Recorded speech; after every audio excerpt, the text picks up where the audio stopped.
Hallo, liebe Freunde der okkulten Mysterien, zu einem neuen Beitrag. Werwolf und der Pakt mit dem Teufel.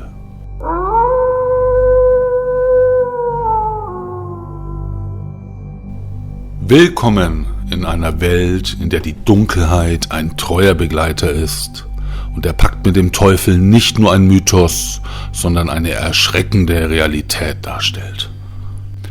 Einige frühmittelalterliche Geschehnisse in den französischen Pyrenäen, in der Region Occitanien, sind zu erschreckend, zu gefährlich, um für zukünftige Generationen aufgezeichnet zu werden, in den Annalen der Geschichte versteckt, gelöscht aus dem Gedächtnis, liegt die Geschichte des Werwolfs, vollzogen durch einen Pakt mit dem Teufel. Wir befinden uns im Jahr 1044 in den nebligen Höhen der Pyrenäen. An der Stelle, an der die Festung Montségur über das Land wacht, während der Schatten des Hungers und der Belagerung über die verzweifelten Seelen der Katharer schwebt. Was geschah in den düsteren Nächten, als die Mauern der Hoffnung zu bröckeln begannen und ihre Verteidiger in den Abgrund des Schicksals stürzten? Wir werden die Geschichten der alten Überlieferungen entschlüsseln, die uns von einem Druiden erzählen, der in einem verzweifelten Moment der Dunkelheit die geheimen und verbotenen Künste erlernte. Welche finsteren Rituale und okkulten Beschwörungen könnte er vollzogen haben, um den unheilvollen Pakt mit dem Teufel einzugehen? Eloan, der Druide, bot seine Seele im Austausch für Macht und Rache. In den vergessenen Schriften eines alten Priesters, die auf vergilbtem Pergament aus einer Zeit stammen, als die Dunkelheit noch viel dichter war, finden wir die verworrenen Versprechen und abstoßenden Gelübde, die Männer ablegten, um Macht und Unsterblichkeit zu erlangen. Das Gesetz des Teufels ist ein verführerisches Spiel, murmelte die Stimme in der Dunkelheit. Wer dem Dunkeln folgt, wird die Schatten durchstreifen und die Ketten der Sterblichkeit ablegen. Der Priester in seinen nächtlichen Meditationen hatte die Verbindung zwischen dem Streben nach Unsterblichkeit und der Verdammnis erkannt, wie sie in den Schriften von Hiob und den Visionen des Ezechiel verwoben war. In den letzten Tagen wird das Blut der Unschuldigen vergossen werden. Und die Erde wird von den Schreien der Verdammten durchzogen sein. Komm mit und tauche ein in eine Welt, in der der Drang nach Rache und die Verlockungen des Bösen ein gefährliches Spiel spielen. Seid bereit für die aufregende Offenbarung dieser düsteren Erzählung. Bevor es losgeht, wie üblich, das Intro.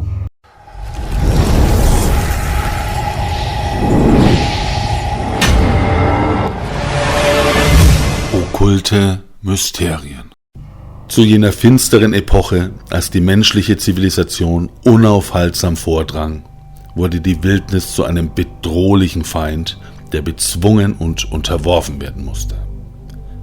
Im Buche Genesis steht geschrieben: Denn das weiß ich, dass nach meinem Abschied reißende Wölfe unter euch kommen, die die Herde nicht verschonen werden. Der Wolf als Symbol des Verderbens und der Bedrohung. Der Werwolf-Mythos ist durchdrungen von Schwarzmagie und dämonischen Einflüssen, die stark mit der menschlichen Psyche, Flüchen und okkulten Ritualen verwoben sind. In abendländischen Kulturkreisen gilt der Werwolf als Träger des Bösen, oft dargestellt als eine Entität, die vom Teufel oder dunklen Mächten kontrolliert wird. In einigen apokryphen Texten wird darauf hingewiesen, dass der Wolf als Diener des Teufels gilt. Der Teufel wird deshalb oft in dem Bild eines räuberischen Tieres wie eines Wolfes dargestellt. Auch das Pentagramm ist dabei von Bedeutung. Einige Legenden berichten, dass Menschen, die das Werwolfschicksal erleiden werden, manchmal auch ein Pentagramm auf ihrer Hand erscheinen sehen, oft in Verbindung mit einer Wahrsagerin. Dies ist das Mal des Fluchs, das den zukünftigen Werwolf kennzeichnet. Ich spreche von einem Pentagramm, das negativ konnotiert, da es in einem inversen oder umgedrehten Zustand dargestellt wird. Dadurch repräsentiert es die dunklen Kräfte, die einen Werwolf hervorrufen oder kontrollieren. Der Werwolf als eine Manifestation des Bösen, die durch okkulte Praktiken oder Rituale entfesselt wird. Auch kann er als Symbol für die Verbindung zwischen den verschiedenen Welten betrachtet werden. In einigen Legenden wird der Werwolf als ein Wesen zwischen Mensch und Tier angesehen, das die Grenzen zwischen Zivilisation und Wildheit überschreitet. Es gibt viele Erzählungen darüber, wie jemand das Werwolf-Schicksal erleiden kann. Ein häufiger Grund sind Flüche, die über Generationen weitergegeben werden, oft das Ergebnis unglücklicher Umstände oder Sünden, die in der Vergangenheit begangen wurden. In einigen mythologischen Geschichten wird der Biss eines Werwolfs als Ursache für das Hervorrufen eines Fluches oder Mutation beschrieben, die sich in der betroffenen Person manifestiert. Zudem gibt es Berichte über schamanische Rituale, die oft eine Verbindung zu uralten Traditionen und Glaubenssystemen herstellen. Diese Rituale können sowohl als Zeremonien der Heilung als auch der Verdammnis interpretiert werden, was den Konflikt zwischen Licht und Dunkelheit symbolisiert, der mit der Werwolfgabe verbunden ist. Auch Ishtar, die babylonische Wolfsgöttin, die in verschiedenen Mythen als Quelle des Werwolfsfluchs gilt, soll nicht unerwähnt bleiben. Und natürlich König Lykaon, der Zeus Menschenfleisch vorsetzte, wurde in einen Werwolf verwandelt. In anderen Erzählungen sind es genetische Mutationen oder der Kontakt mit einer mystischen oder dämonischen Entität, wie bei einer Gruppe von Abenteurern, die in einer antiken Ruine unabsichtlich eine verbotene Pforte öffnen und dabei mit dämonischen Entitäten in Berührung kommen. Heute greifen wir tiefschwarze Legenden über den Pakt mit dem Teufel zur Erlangung der Werwolfgabe auf. Oft geht es um den Austausch von Seelen oder die Entgegennahme dämonischer Kräfte, um die Macht zu erlangen, die mit der Verwandlung in einen Werwolf einhergeht. Die Seiten der Geschichte erzählen von Königen und Herrschern, von Seuchen, Hunger und Kriegen. Sie berichten von Imperien, die steigen und fallen, von Helden und Schurken und vom unerbittlichen Marsch der Zeit. Aber einige frühmittelalterliche Geschehnisse in den französischen Pyrenäen in der Region Occitanien sind zu erschreckend, zu gefährlich, um für zukünftige Generationen aufgezeichnet zu werden. In den Annalen der Geschichte versteckt, gelöscht aus dem Gedächtnis, liegt die Geschichte des Werwolfs, vollzogen durch einen Pakt mit dem Teufel. Als der Fluch von Montségur das Land der Katharer umhüllte, ein Fluch so stark, dass er aus dem Gedächtnis gestrichen wurde, um seine Wiedererschaffung zu verhindern. Die Katharer, die dort lebten, wurden oft als Ketzer bezeichnet und mit verschiedenen übernatürlichen und dämonischen Praktiken in Verbindung gebracht.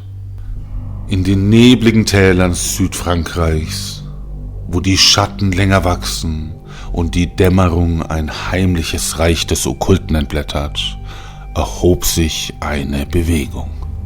Die Katharer, diese düstere Sekte, von unheiligen Gedanken durchdrungen, wandte sich ab von der lichtdurchfluteten Moral der Kirche, die sie als Werk des Teufels brandmarkten.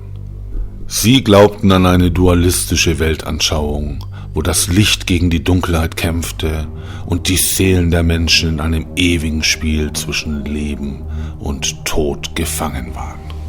Wie die Apostel der Verdammnis stritten sie gegen die Heilversprechen der Kirche, die sie als hirnlose Schafe betrachteten, die blind dem Licht des Glaubens folgten. Sie waren die heraufbeschworenen Propheten der Dunkelheit, die nicht nur den Tod, sondern auch das Unbekannte und Verborgene in die Welt des Lichtes einschleppen wollten.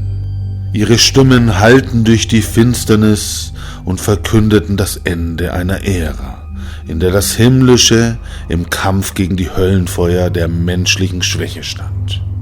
Der Glaube der Katharer, verstärkt durch einen reißenden Strom aus Emotionen und einem verzehrenden Verlangen nach Befreiung, führte sie in die immer tiefer werdende Nacht, wo ihre Seelen vergeblich nach Erlösung suchten. Doch in dieser dunklen Umarmung, gefangen zwischen Welt und Jenseits, wuchs die Frage: Wer sind die Verdammten? Die Katharer, gefangen im Netz ihrer eigenen Überzeugungen, oder die Gläubigen, die den Fängen des Dogmas verfallen waren? Die Antwort bleibt verborgen, eingehüllt in den Nebel eines mystischen Zeitalters, wo die Grenzen zwischen Gut und Böse sich aufzulösen scheinen und die Schatten die Wahrheit hüten. Wir schreiben das Jahr 1044.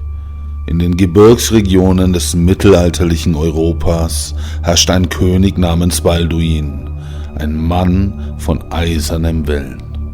Die Festung von Montségur, erbaut auf den schroffen Gipfeln der Pyrenäen, war in der Dunkelheit der Belagerung gefangen.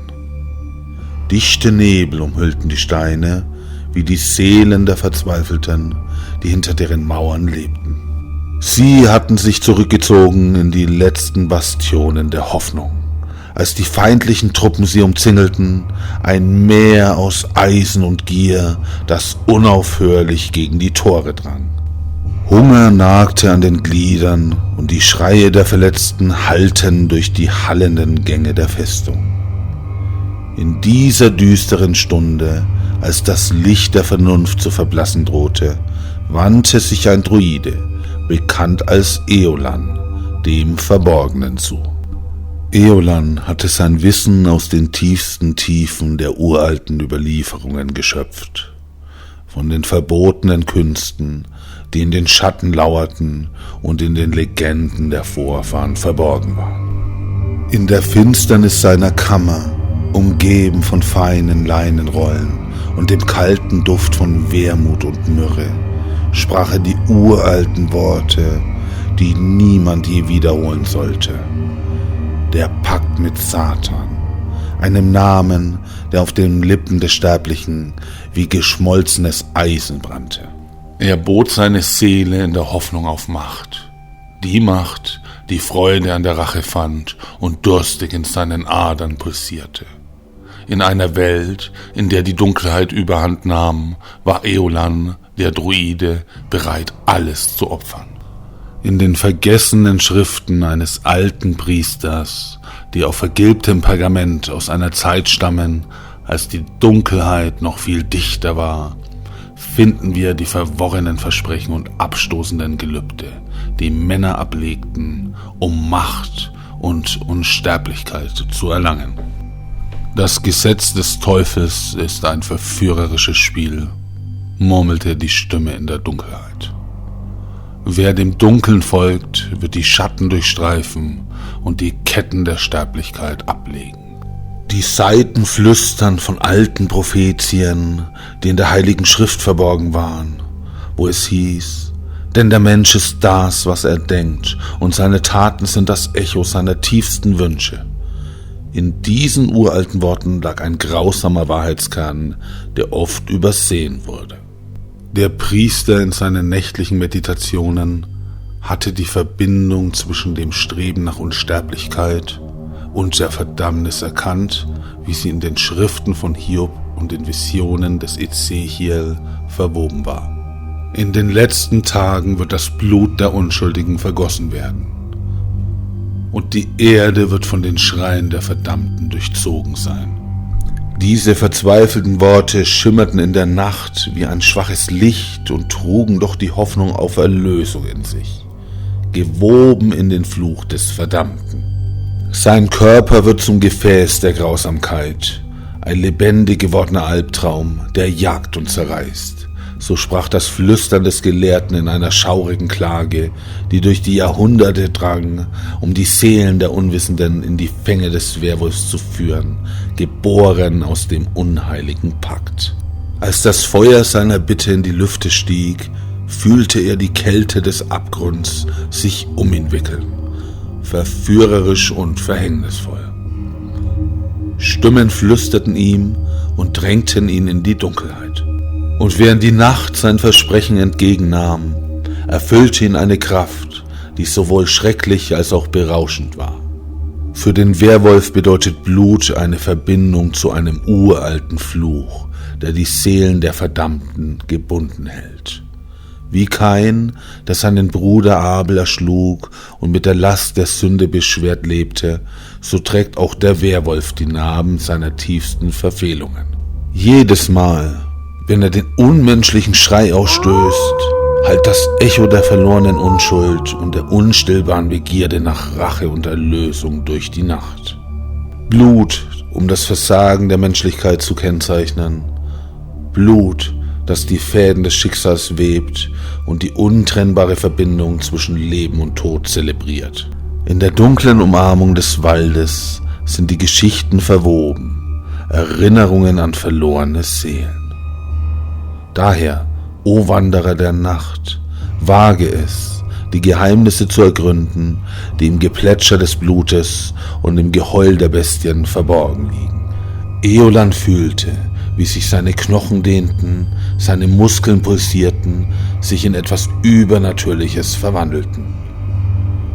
In diesen schrecklichen Momenten, als die Sonne unterging und die Dunkelheit hereinbrach, spürte er das Schicksal eines Werwolfs in ihm erwachen, wild, unbändig und voller Rachegelüste.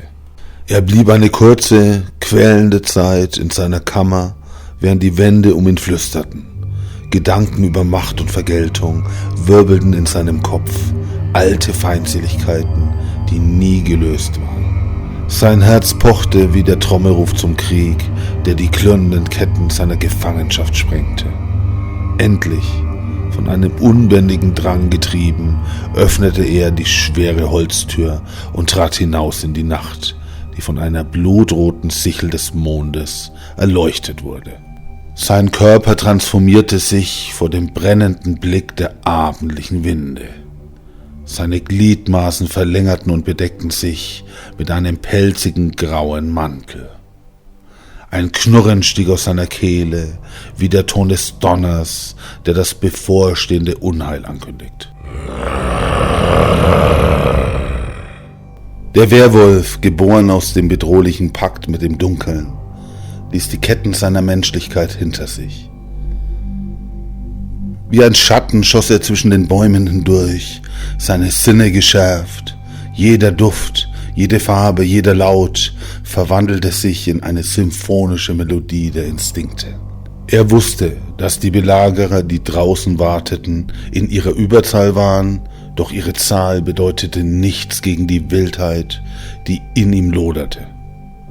Seine ersten Opfer würden den Preis für die Folter derer zahlen, die hinter den Mauern gefangen waren. Mit einem Brüllen, das den Nebel erzittern ließ, sprang er auf die feindlichen Truppen zu.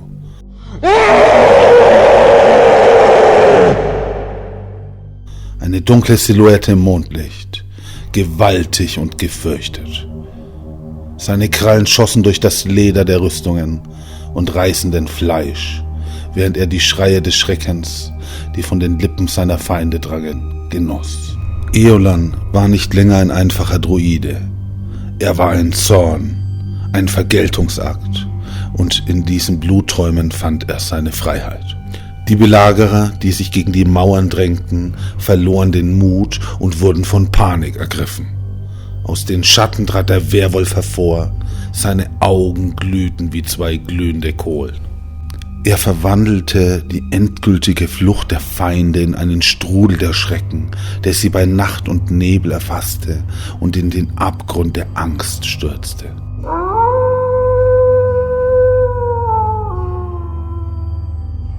So ward die Belagerung gebrochen, nicht durch die Waffen eines Mannes, sondern durch den zornigen Geist eines Werwolfs, der im Namen eines vergessenen Paktes mit dem Teufel lebte und den Groll der Verzweifelten rächte.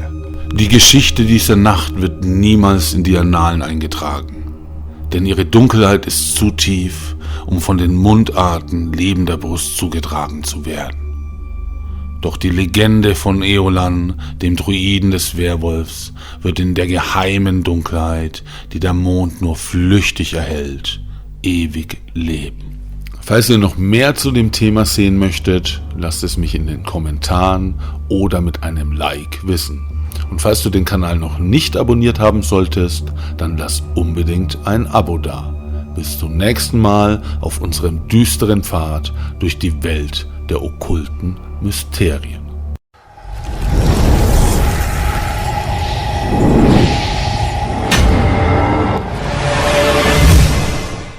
Okkulte Mysterien.